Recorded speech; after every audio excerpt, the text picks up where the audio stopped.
Cette histoire est déconseillée aux enfants. Côte d'Ivoire, région d'Aboisseau. Le ciel était clair, les étoiles nombreuses, et les chants de fête résonnaient encore dans les rues du petit village de Kouakoukro. Tout le monde parlait du mariage du frère Emmanuel, un jeune homme pieux, respecté, discret, et surtout resté pur jusqu'au mariage. Une rareté. Mais ce que personne ne savait, c'est que dans l'ombre, ce mariage allait ouvrir une porte spirituelle interdite. Ce soir-là, pendant que les invités dormaient paisiblement après la fête, une atmosphère étrange s'était installée dans la maison du nouveau couple. Un calme presque trop profond. Une chaleur inhabituelle. Et puis, un silence lourd, oppressant, que même les grillons n'osaient pas troubler. Dans cette chambre décorée avec soin, le jeune Emmanuel s'apprêtait à vivre la plus grande nuit de sa vie. Mais ce qu'il allait découvrir, allait glacer son sang. Et ce qui devait être une nuit d'amour, allait devenir une nuit de combat spirituel, à la frontière du visible et de l'invisible. Emmanuel Quadio, 29 ans, enseignant dans une petite école de village, était connu pour sa foi profonde. Depuis l'enfance, il avait été élevé dans une maison chrétienne stricte. Il jeûnait souvent, servait à l'église, et passait ses soirées à lire la Bible ou à enseigner la parole aux jeunes du quartier. Il disait toujours: « Je veux offrir à Dieu ma première nuit. Je veux que mon mariage glorifie le ciel. » Tout le monde admirait sa droiture, mais certains murmuraient qu'il était trop naïf.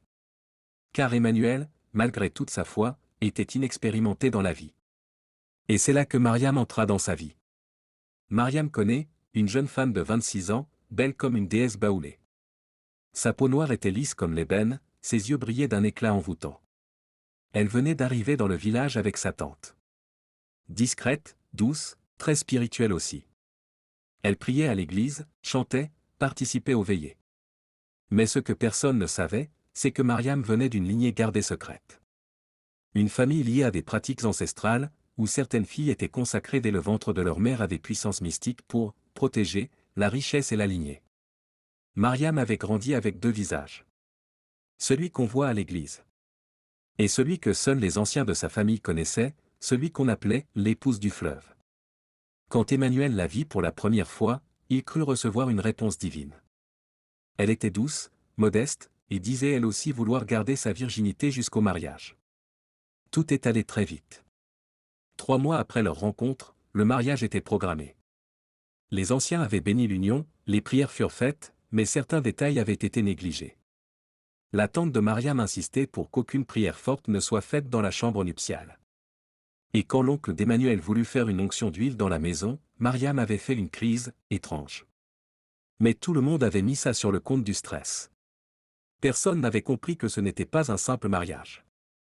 C'était un rendez-vous programmé dans le monde spirituel. Quand Emmanuel annonça qu'il voulait épouser Mariam, les anciens du village furent surpris. « Tu la connais à peine, mon fils » lui avait dit le vieux pasteur Nguessan. Mais Emmanuel, convaincu d'avoir reçu une réponse de Dieu, avait répondu: « Quand c'est Dieu qui donne, il n'y a pas besoin d'attendre 10 ans. » Et Mariam, elle, jouait à la perfection son rôle. Toujours humble, toujours priant doucement, jamais en conflit. Mais certaines choses échappaient à l'attention des hommes, pas à l'esprit. Un jour, Emmanuel avait remarqué qu'en entrant dans sa chambre, la croix au mur tombait toute seule. Une autre fois, en pleine prière sur le jeûne des fiancés, la voix de Mariam avait changé pendant quelques secondes. Elle l'avait nié, en riant, disant qu'elle s'était juste endormie. Mais c'était cette nuit-là qu'il aurait dû comprendre. Car un son strident était venu de l'extérieur, comme un cri étouffé d'animal blessé. Et les chiens du quartier hurlaient tous vers la maison de Mariam. Malgré ces signes, Emmanuel persistait. L'amour couvre une multitude de fautes, se disait-il. Et dans son cœur, il priait plus qu'il ne réfléchissait. Mais l'erreur spirituelle, c'est de confondre l'émotion avec la révélation. Maintenant le jour du mariage. Le village entier était réuni. Les tam-tams résonnaient, les femmes dansaient. La mariée était splendide, dans une robe ivoire légèrement brodée de motifs traditionnels. Mais 3 femmes âgées au fond de la cour, toutes habillées de noir, ne dansaient pas. Elles fixaient la scène sans émotion. Une enfant s'en était approchée pour leur offrir du jus, elles avaient refusé d'un geste net. Personne ne savait qui elles étaient, et personne ne les reverra après la cérémonie. Un autre fait étrange, pendant que le pasteur priait pour le couple, le micro grésillait fortement, et la Bible s'était fermée toute seule sur l'autel. Un vieil évangéliste avait murmuré. Il y a un voile ici, quelque chose de caché. Mais on l'avait gentiment éloigné, pour ne pas gâter la fête. La tante de Mariam, elle, ne souriait jamais. Elle avait passé tout le mariage à marmonner entre ses dents, les yeux mi-clos. Mais personne ne voulait gâcher la joie d'Emmanuel. Et lui, aveuglé par l'amour et sa foi sincère, souriait de toutes ses dents, impatient de découvrir ce que Dieu avait préparé pour sa première nuit. Il ne savait pas que ce n'était pas Dieu qui l'attendait dans cette chambre. Après le mariage, les invités étaient repartis, les chants s'étaient tus. La nuit était tombée. L'air était lourd, plus chaud que d'habitude. Un silence spirituel inquiétant avait envahi le village. Dans la maison, la tante de Mariam s'activait étrangement. Elle refusait qu'on entre dans la chambre nuptiale. Elle répétait. Laissez-moi purifier la pièce selon les traditions de chez nous. Mais Emmanuel, trop poli, n'avait pas insisté. Il faisait confiance. Pendant qu'elle était dans la chambre, elle avait allumé un encens étrange. Une fumée noire et épaisse sortait par-dessous la porte. Une voisine avait même demandé. C'est quel parfum qui sent comme le bois brûlé? Mais personne ne répondit. À l'intérieur, elle avait placé un petit bol d'eau noire sous le lit, récité des paroles dans une langue que même Mariam ne comprenait pas. Puis elle avait accroché 2 feuilles de baobab au plafond avec une ficelle rouge. Que la nuit soit complète, avait-elle murmuré. Pendant ce temps, Mariam se préparait dans la pièce d'un accent grave côté. Mais elle ne s'habillait pas comme une mariée ordinaire. Elle avait sorti un tissu ancien, vieux, jauni, brodé de symboles anciens. C'était un pagne hérité de sa grand-mère, qui ne devait être porté que lors des rencontres spirituelles de la lignée. Ce tissu, disait-on, liait l'homme qui le touchait à une alliance éternelle, mais pas une alliance humaine. Avant de rejoindre Emmanuel, Mariam s'était agenouillée, mais pas pour prier Dieu. Elle avait sorti une petite pierre blanche, posée dans un bol, puis avait murmuré. « Je viens selon l'alliance. Que la porte s'ouvre, que le lien se fasse. » Ses yeux devinrent vides quelques secondes. Une larme coula, mais pas une larme de tristesse. C'était le signe que l'autre était là. Au même moment, Emmanuel priait seul dans le salon. Il était nerveux, mais heureux. Il disait à Dieu. « Père, je t'invite dans cette chambre. Viens régner ce soir. Que cette nuit soit pure, bénie, et conforme à ta volonté. » Mais au moment de dire « Amen », la lumière s'éteignit subitement. Une chandelle tomba toute seule. Puis un froid sec traversa la pièce, malgré la chaleur de la nuit. Emmanuel frissonna. Il pensa que c'était juste la nervosité. Mais au loin, dans le ciel, un éclair avait traversé les nuages, sans tonnerre. Et là, un petit garçon du quartier, connu pour ses visions, se réveilla en hurlant chez lui. Ne la laisse pas rentrer. Elle est 2, pas une. Elle est 2. Mais ses parents pensèrent qu'il rêvait. Personne ne se doutait que le combat spirituel venait de commencer. Minuit. Le village dormait. Mais dans la maison d'Emmanuel, l'atmosphère était glacée. Aucune brise, aucun bruit. Juste un silence surnaturel, trop lourd pour une simple nuit. Mariam était enfin entrée dans la chambre. Elle portait une robe blanche légère, mais ses pieds nus ne faisaient aucun bruit. Ses yeux semblaient ailleurs, flous. Elle ne souriait plus. Emmanuel s'approcha doucement, timidement, priant dans son cœur. Mais alors qu'il tendit la main pour toucher son épouse. Clac. Une des ampoules explosa toute seule. Et aussitôt, le miroir du mur se fendilla. Une fissure nette, comme une bouche ouverte. Emmanuel recula, choqué. Qu'est-ce que... Mariam ne bougeait pas. Elle chuchota juste. Tu as accepté l'alliance. Ne résiste pas. Puis soudain, ses traits changèrent. Son visage devint plus dur. Ses yeux, noirs comme la nuit. Elle leva lentement le bras, et les feuilles accrochées au plafond tombèrent toutes seules dans un bruit sec. Le lit se mit à vibrer légèrement. Et dessous le lit, un son de goutte, goutte, goutte, commença à résonner, comme si une eau invisible tombait sur le sol. Emmanuel, paralysé, essaya de parler. Aucune parole ne sortait. Puis une force invisible le fit tomber à genoux. Mariam s'approcha lentement, et posa ses 2 mains sur sa tête. Elle murmura quelque chose dans une langue ancienne. Et Emmanuel vit une scène dans son esprit, un fleuve noir, avec des femmes sans visage qui l'appelaient. Il tenta de crier « Jésus », mais sa bouche était figée. C'est là qu'il comprit. Ce n'était pas une simple femme. C'était un pacte déguisé en robe de mariée. Le voile levé, l'erreur fatale. Emmanuel s'effondra sur le sol, tremblant. Il entendit alors une autre voix dans la pièce, grave, rauque, qui dit « L'union est faite. Il est à nous. » Puis, tout s'arrêta. Silence. Mariam était redevenue normale. Elle souriait, comme si rien ne s'était passé. Mais Emmanuel ne se releva pas tout de suite. Il suait, son cœur battait anormalement fort. Et quand il ouvrit enfin la bouche, il ne parla pas. Il pleura. Pas de joie. Mais de peur. D'angoisse spirituelle. Car il venait de vivre une nuit d'alliance invisible, une nuit qui n'avait rien de saint. Et cette nuit-là, Dieu s'était tu. Alors qu'Emmanuel était encore à genoux, tremblant, incapable de parler, la température dans la pièce chuta brutalement. On aurait dit une chambre de mort. Les bougies s'éteignirent sans vent. Et à ce moment précis, un rire bref, féminin, mais étrange, s'échappa de la bouche de Mariam. Pas un rire de joie. Un rire creux, comme une voix qui venait de loin, d'un autre monde. Elle s'approcha lentement, posa la main sur le front d'Emmanuel et dit « C'est terminé. Tu es à nous. » Soudain, Emmanuel sentit son esprit quitter son corps. Il voyait la pièce de haut.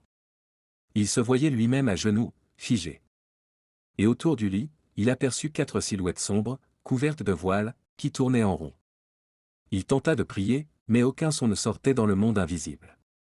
Une des silhouettes s'arrêta devant lui et dit « Tu as couché avec une alliance. Tu ne pourras pas en sortir. » Dans un coin de la chambre, un grand miroir était resté intact. Mais dans le reflet, Emmanuel ne se voyait plus. À la place, il y avait une bête à visage humain, attachée avec des chaînes spirituelles. Et juste derrière cette créature, on voyait une ombre porter la robe de Mariam. Emmanuel hurla intérieurement. Il comprit. Ce n'était pas Mariam. Ce n'était jamais Mariam. Quand il retrouva ses esprits, le jour commençait à se lever. Mariam dormait paisiblement, comme si de rien n'était. Mais Emmanuel, lui, avait changé. Sur sa poitrine, une marque était apparue.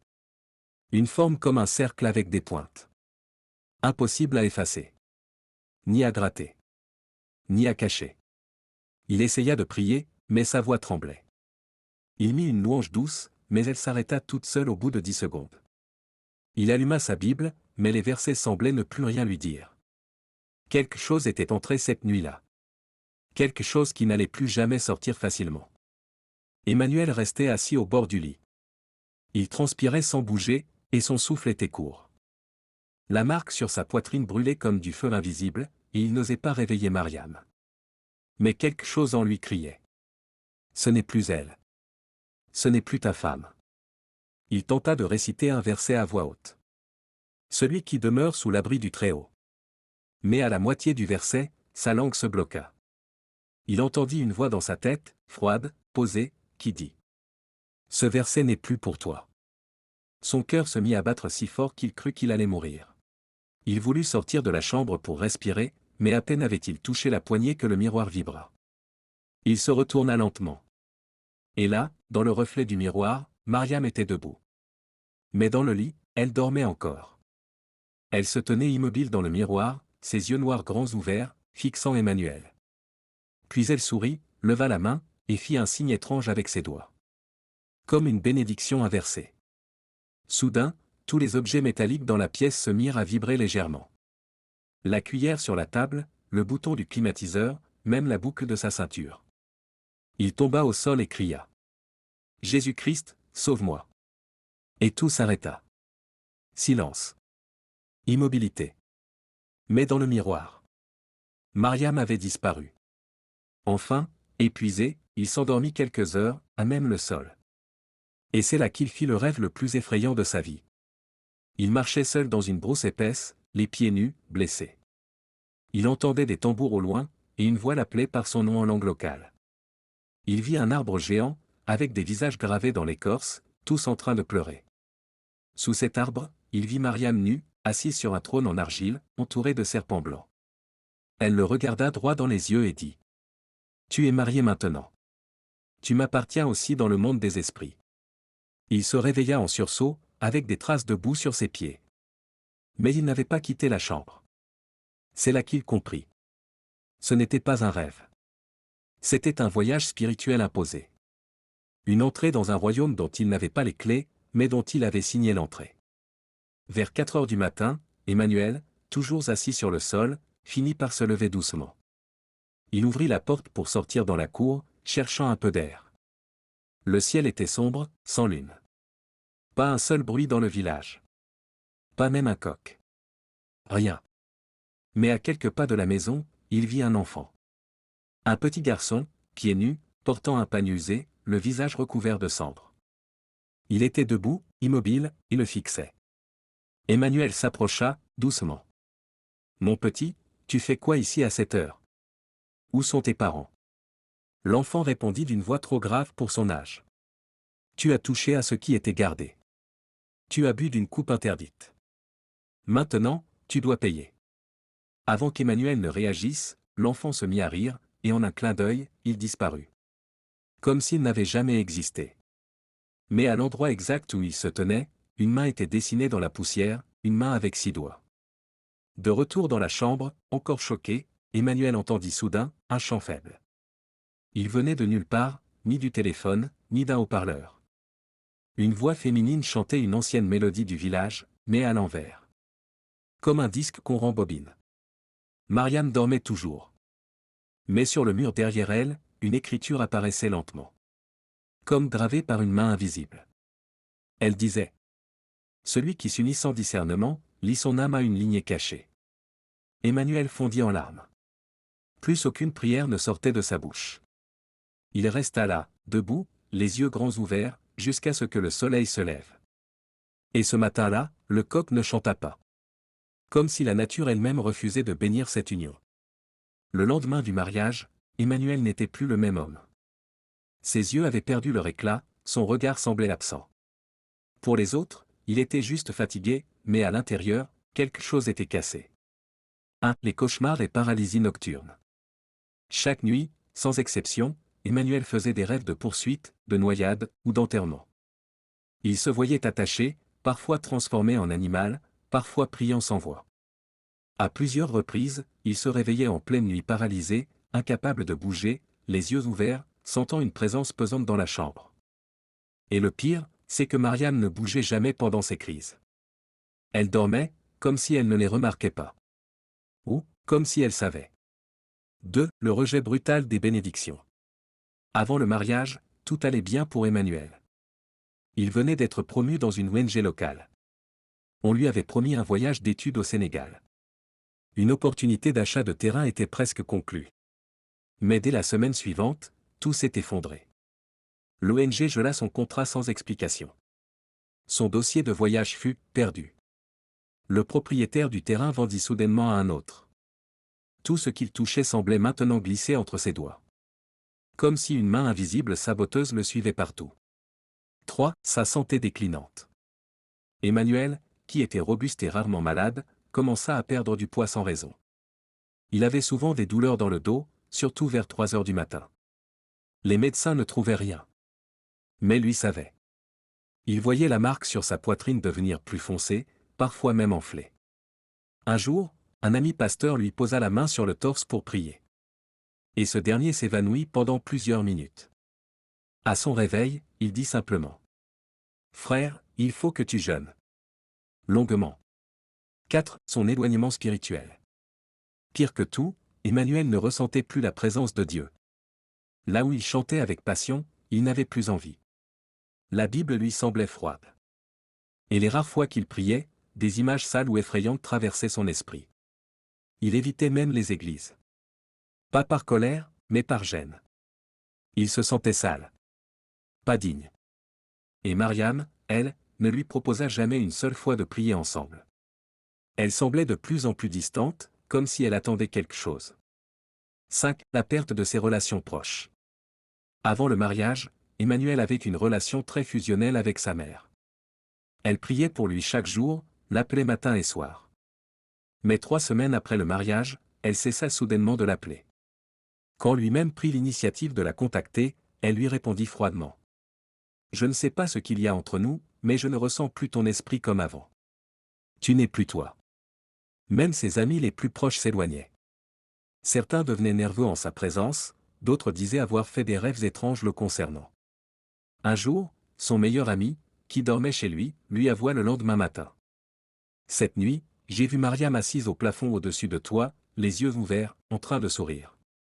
Je ne peux plus revenir ici. 6. L'argent disparaît mystérieusement. L'une des choses les plus troublantes était que son argent disparaissait. Il retirait parfois 50 000 francs pour les courses. Mais en arrivant à la maison, il ne retrouvait que 20 000. Il accusa Mariam, mais elle jurait n'avoir rien pris. Un jour, il mit 10 000 francs dans la Bible pour prouver une théorie. Le lendemain, la Bible était fermée, mais les billets étaient carbonisés. 7. Le comportement étrange de Mariam. Mariam devint de plus en plus incompréhensible. Elle se levait parfois à 2 heures du matin, sortait dans la cour pieds nus, et chantait doucement dans une langue inconnue. Elle n'allait jamais à l'église, et refusait qu'il l'accompagne aux veillées de femmes du village. Quand Emmanuel priait seul dans la maison, elle faisait toujours du bruit, ou le fixait sans rien dire. Une nuit, il trouva des objets cachés sous leur lit. Des coquillages, des feuilles sèches, et une petite bouteille avec un liquide noir. Il ne dit rien, mais il se sentit trahi. Prisonnier. 8. Les animaux fuyaient la maison. Même le chat du voisin refusait d'entrer chez eux. Les chiens passaient devant la maison, et changeaient de trottoir. Une fois, un pigeon s'écrasa contre la fenêtre, et saignait des yeux. Le voisin dit. Ton foyer ne respire pas. Quelque chose repousse la vie. Emmanuel se mit à réfléchir. Et si je n'avais pas juste fait un mauvais choix? Et si j'avais été choisi, comme un sacrifice? Il était seul, perdu, et envahi par la peur. Tout a commencé un soir, environ 40 jours après le mariage. Emmanuel, affaibli, décida de retourner chez sa mère, sans prévenir Mariam. Il voulait respirer, prier, et demander conseil. Sa mère, après l'avoir vu, se mit à pleurer silencieusement. Elle l'enferma dans la chambre de prière pendant 3 jours, avec interdiction de toucher son téléphone. Le 3e jour, un ancien du village vint le voir. Tu as épousé une fille d'une lignée que l'on appelle ici les gardiennes de l'ombre. Elle ne se marie pas par amour, mais par mission. Chaque homme qui partage leur couche donne une partie de son étoile. Emmanuel, choqué, ne comprenait pas. Mais le vieux continua. Va dans la chambre de Mariam. Fouille sous le plancher. Mais si tu trouves ce que je pense, ne la touche pas, brûle-le avec une huile d'onction et ferme la chambre pendant 7 jours. De retour chez lui, Emmanuel attendit que Mariam parte au marché. Il ferma la porte. Souleva le tapis. Sous une planche légèrement décollée, il trouva une boîte noire, fermée avec un tissu rouge noué. À l'intérieur, il y avait une photo de lui, déchirée en croix. Un fil rouge entouré de ses cheveux. Une statuette étrange, sans visage, mais avec 2 yeux faits de clous. Et un petit cahier en langue bêtée. Mais ce qui le terrifia le plus, c'est qu'à l'intérieur du cahier, sur la dernière page, il lut. L'âme d'Emmanuel sera totalement scellée le 77e jour. Avant cela, il résiste. Après cela, il ne sera plus à lui. Et il ne restait que 37 jours. Quand Mariam rentra ce soir-là, elle savait. Elle entra dans la chambre, s'assit, et dit simplement. Tu as fouillé. Tu as vu. Maintenant, tu dois choisir, partir, ou rester jusqu'au bout. Emmanuel tremblait. Elle n'avait plus la même voix. Son regard était fixe. Sa peau semblait plus pâle. Il réussit à articuler. Pourquoi moi? Et elle répondit.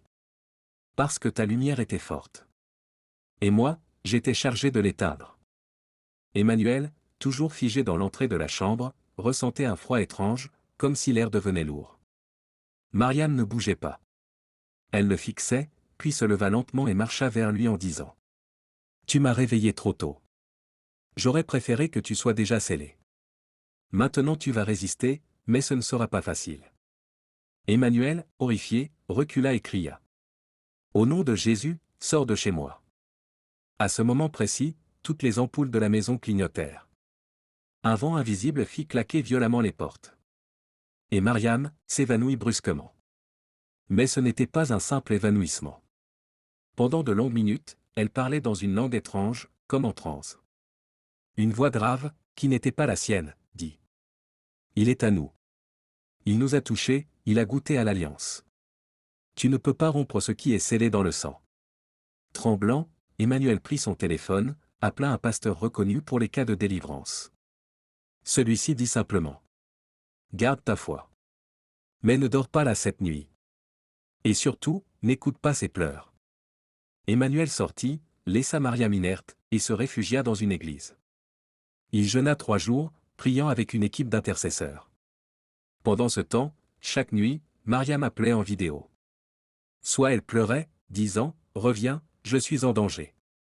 Soit elle ricanait, les yeux retournés, disant « Tu ne pourras jamais te séparer de moi. Tu m'appartiens ». Le 4e jour de jeûne, Emmanuel tomba gravement malade. Il vomissait noir, sa température variait entre 35 et 40, et il avait des hallucinations. Il disait voir Mariam dans sa chambre d'église, souriante, tenant une corde invisible reliée à son cœur. Le pasteur dit. Ce n'est pas une maladie. C'est une bataille. Une délivrance qui exige rupture totale. Il faut brûler les objets. Et briser l'alliance. Emmanuel, accompagné de 3 anciens et du pasteur, retourna dans la maison. Ils prièrent à l'extérieur, puis entrèrent avec de l'huile, des Bibles et un tambour de prière. Mais la maison était différente. L'air était glacial, les murs suintaient légèrement, comme s'ils transpiraient. Ils trouvèrent Mariam assise dans le noir, les yeux blancs tournés vers le plafond. Elle ne clignait pas. Elle ne respirait presque pas. Dès que l'huile fut versée sur le sol, elle poussa un cri inhumain. Une voix d'homme sortit d'elle. « Vous êtes en retard. Il est déjà à moi. » Le pasteur cria. « Que le feu du Saint-Esprit descende maintenant. Toute force liée à cette maison, quitte au nom de Jésus-Christ de Nazareth. » Emmanuel hurla aussi. « Je renonce à toute alliance, visible ou invisible. Mon âme n'est plus liée. » Mariam se leva brusquement, et courut vers le mur, comme pour s'échapper à travers. Mais elle tomba raide. Ils prirent la boîte noire, la statuette, les objets sous le lit, et les brûlèrent. Pendant que ça brûlait, un hurlement se fit entendre au loin, comme celui d'une bête blessée. Le pasteur dit. L'esprit qui l'habitait a été brisé. Mais il reste un vide. Si ce vide n'est pas rempli par Dieu, il reviendra avec cet autre. Alors qu'il priait encore, la maison entière sembla s'éveiller spirituellement. Les fenêtres claquaient, une odeur de sang se répandait, et des bourdonnements envahissaient leurs oreilles. Le pasteur demanda à tout le monde de s'unir main dans la main, et déclara un jeûne instantané de silence. Puis, il se leva et dit à Emmanuel. Entre dans la chambre, seul. Pose ta main sur son cœur et proclame, je me désengage de toute alliance ancienne. Mon âme appartient à Dieu seul. Tu dois le faire toi-même. C'est à toi de trancher. Emmanuel entra, le cœur battant à rompre.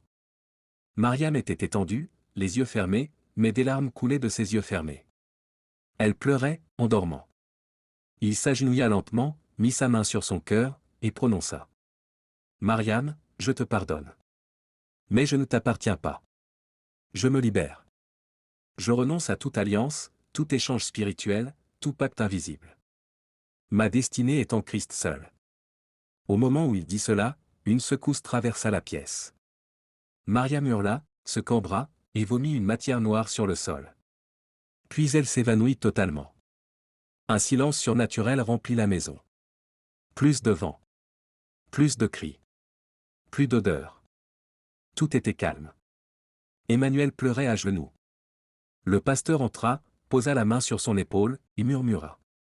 Tu viens de gagner une guerre que beaucoup perdent.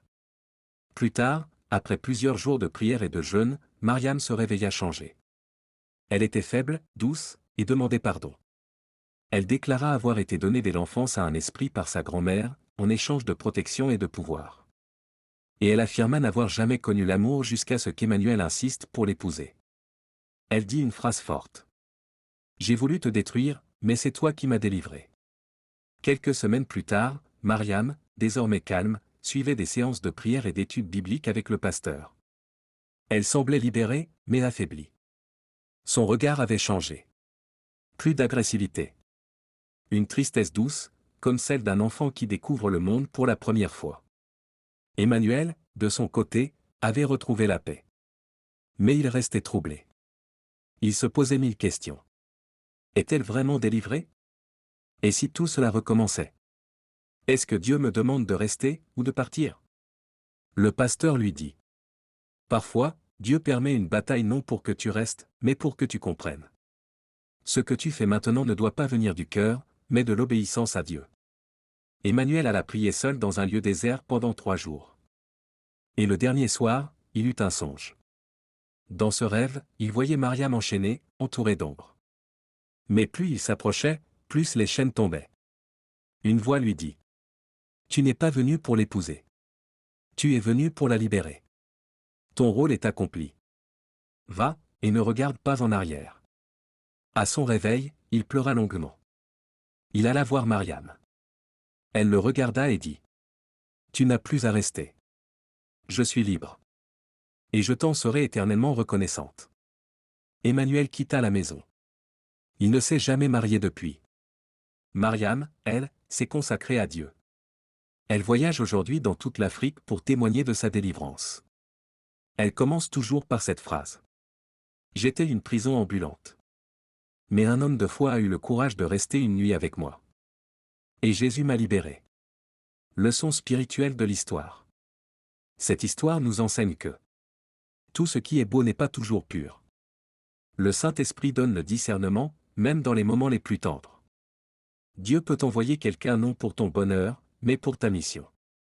Et surtout, ne sous-estime jamais ce qui se cache derrière un mariage précipité. Si cette histoire t'a touché, écris en commentaire.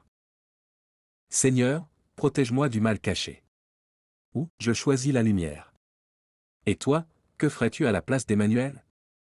Aurais-tu eu la foi de rester? Partage ton avis en commentaire. Abonne-toi maintenant si tu veux d'autres histoires vraies, mystérieuses, et pleines de leçons spirituelles et de la sagesse africaine. Aimez la vidéo, active la cloche, et surtout partage-la à un ami qui croit que l'amour seul suffit. Car parfois, ce qu'on appelle amour est qu'un piège spirituel. Et n'oublie jamais. Ce n'est pas tout ce qui brille qui vient de Dieu.